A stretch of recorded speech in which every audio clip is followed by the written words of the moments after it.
Бу көннәрдә татар дөньясы Муса Җәлилне һәм җәлилчеләр батырлыгын искә ала. Аларны Германиянең Плецензия төрмәсендә 25 августта җәзалап үтерәләр. Ул көннәрдән 75 ел вакыт узган.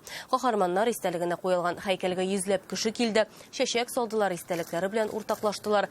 Казанга шагыйрьнең кызы һәм оныклары кайтты. Татарстанның милли музеенда батырлык гасырларда калачак дип аталган күргәзмә ачылды. Анда герой ватандашларыбызның язмышы һәм соңгы көннәре белән бәйле ядкарьләр саклана.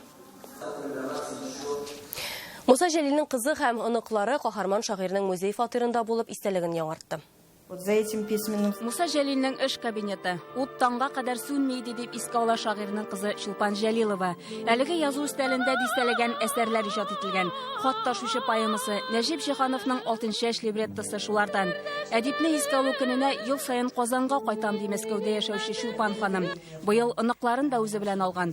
Кайткан саен фатирларына керми калмый. Нәкъ менә моннан 1942 елның 8 сентябрендә әтисен сугышка озаткан. Лежала с большой температурой. Мин бик каты авырып ята идем. Әтием фронтка китәсе баш киеменнән һәм итекләрдән кайтты. Мин булай киенгәненә гаҗәпләндем. Ул минем яныма килеп, мине фронтка җибәрәсеңме диде. Мин ризалыгымны белдереп, башымны кактым. 4 яшьлек Чулпан әтисен мәңгегә җибәргәнен белмәгән шул.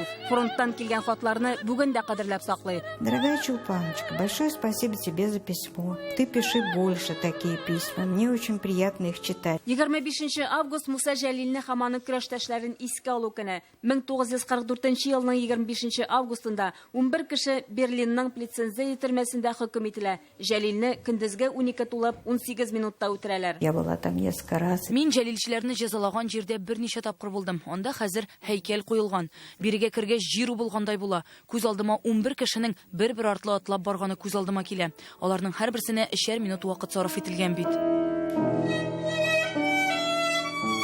Шагыйрь үзе дә пианино белән мандолинада уйнаган. Моңга мәхәббәт Муса Җәлилнең оныкларына да күчкән.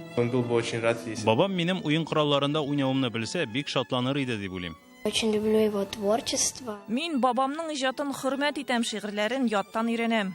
Гомерем минем моңлы бер җыр иде, үлемем дә яңгырар җыр булып. Муса Җәлилнең үлгәненә 75 ел. Шигырьләре ул тудырган җыр булып халык күңелендә яңгырый. Чулпан Касыймова, Рәмзил Гарипов, Яңа